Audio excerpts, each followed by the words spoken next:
জবে থেকে ভারত ঘোষণা করেছে ডিসেম্বর মাসে যখন G20-র প্রেসিডেন্সি 1 বছরের জন্য ভারতের কাছে চলে আসবে, তো আমরা আমাদের কার্যকালের দরুন অনেক মিটিংকে কাশ্মীরে করাবো। এই ঘোষণার পর থেকেই কাশ্মীরের বিষয়টা একবার পুনরায় ইন্টারন্যাশনাল মিডিয়াতে অনেক ডিসকাস করা শুরু হয়েছে। যদি ভারত সরকার সত্যি G20 দেশের রিপ্রেজেন্টেটিভদের কাশ্মীরে হোস্ট করার সিদ্ধান্ত নেয়, তাহলে ওই কেসে কোন দেশ ওই মিটিং অ্যাটেন্ড করতে কাশ্মীরে আসে আর কোন দেশ কাশ্মীরের মিটিং বয়কট করবে সেটা দেখা অনেক ইন্টারেস্টিং হবে। কারণ তখনই বুঝতে পারা যাবে কোন দেশ কাশ্মীরের বিষয়টা নিয়ে বর্তমান সময়ে ভারতের পাশে দাঁড়িয়ে আছে আর কোন দেশ দাঁড়িয়ে নেই। ওই মিটিং অ্যাটেন্ড করা মানে কাশ্মীরের বিষয়টায় ভারতকে সাপোর্ট করা, আর মিটিং এ না আসা বয়কট করা মানে কাশ্মীরের মামলায় ভারতের সঙ্গ না দেওয়া। গত কিছু মাস ধরে দেখতে পাওয়া যাচ্ছে কাশ্মীর নিয়ে অনেক দেশের ইন্টারেস্ট আচমকা জেগে উঠেছে। কখনো আমেরিকার অ্যাম্বাসেডর পিওকে যাচ্ছে,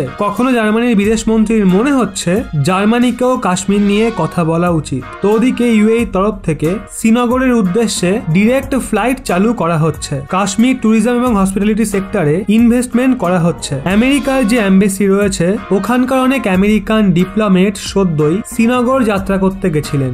এখন এই সবকিছুর মাঝে সাউথ কোরিয়ারও এন্ট্রি হয়ে গেছে। কিন্তু বিশেষ ব্যাপার হলো সাউথ কোরিয়ার এই স্টেপে ভারতের ফায়দা হতে চলেছে, তবে লোকসান নয়। কারণ এই ভিজিটে আর আমেরিকার ডিপ্লোমেটরা সদ্যই যে ভিজিট করেছিল তার মধ্যে অনেক পার্থক্য রয়েছে। রেফারেন্স হিসেবে আপনাদের স্ক্রিনে দেওয়া আর্টিকেলের স্ক্রিনশটটা দেখুন, যা অনুযায়ী সাউথ কোরিয়ার এনভয় কাশ্মীর ভিজিট করতে গেছিলেন আর ওনারা ইন্ডিয়া এবং সাউথ কোরিয়ার টাইসকে মজবুত করার উপর জোর দেন। ভারতে সাউথ কোরিয়ার যে অ্যাম্বাসেডর রয়েছেন ওনার নাম চ্যাং জে বক। রিপোর্ট বেরিয়ে আসছে তিনি তার টিমের সঙ্গে কাশ্মীরে শ্রীনগরে গেছিলেন। ওনার এই ভিজিট পুরোপুরি প্ল্যান ছিল, মানে ভারত সরকারের ব্যাপারটার খবর ছিল সাউথ কোরিয়ান অ্যাম্বাসেডর 31 অক্টোবর থেকে 2 নভেম্বর পর্যন্ত শ্রীনগরে যাচ্ছেন। এমনকি ভারত সরকারের সহযোগিতায় শ্রীনগরে এমন কিছু কার্যক্রম হয়, মিটিং হয় যেখানে সাউথ কোরিয়ান অ্যাম্বাসেডর অংশ নিয়েছিলেন। রিপোর্ট অনুযায়ী চ্যাং জে বক শ্রীনগরে কাশ্মীরের ডিভিশনাল কমিশনারের সঙ্গে মিটিং করেন। এছাড়া ওনারা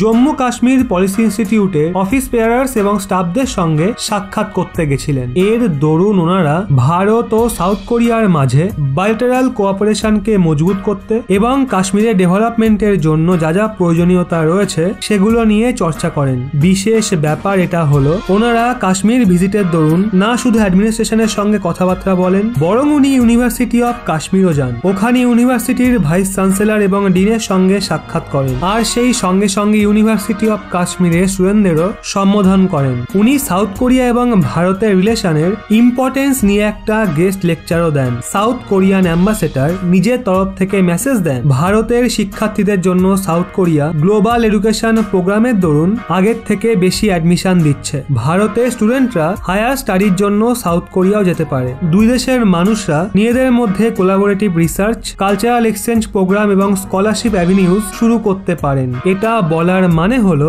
এই ভিজিটকে বলা যেতে পারে এটা সাউথ কোরিয়া এবং ভারতের মানুষদের মাঝে পিপল টু পিপল কানেকশন আরো বেশি মজবুত করবে। না তো আমেরিকার ডিপ্লোমেটদের শ্রীনগর ভিজিটের মতো হবে, যারা কাশ্মীরে গিয়ে না কোনো পাবলিক গ্যাদারিং অ্যাটেন্ড করে আর না তো এখনো পর্যন্ত এটা বলা হয়েছে শ্রীনগর গিয়ে আমেরিকার ডিপ্লোমেটরা মিটিং কাদের সঙ্গে করেছিল। যেমনটা আমরা সবাই জানি ডিসেম্বর মাসে যখন G20-র প্রেসিডেন্সি ভারতের কাছে চলে আসবে, তো ভারত সরকার প্ল্যান করছে কাশ্মীরে তারা অনেকগুলো মিটিং করাবে, যার দরুন G20 সদস্য দেশগুলোর মিনিস্টার তাদের রিপ্রেজেন্টেটিভ ডিপ্লোমেটদের মিটিং অ্যাটেন্ড করার জন্য কাশ্মীর আসতে হবে। এখন সেক্ষেত্রে কোরিয়ান অ্যাম্বাসেডরের এই ধরনের কাশ্মীর ভিজিটকে কি ভারত সরকারের মদত দেওয়া উচিত, হ্যাঁ নাকি না? কাশ্মীরে অন্য কোনো দেশের কোনো রকম নাক গলানোর দরকার নেই। নিচে কমেন্ট সেকশনে আপনার মূল্যবান মতামত অবশ্যই জানান।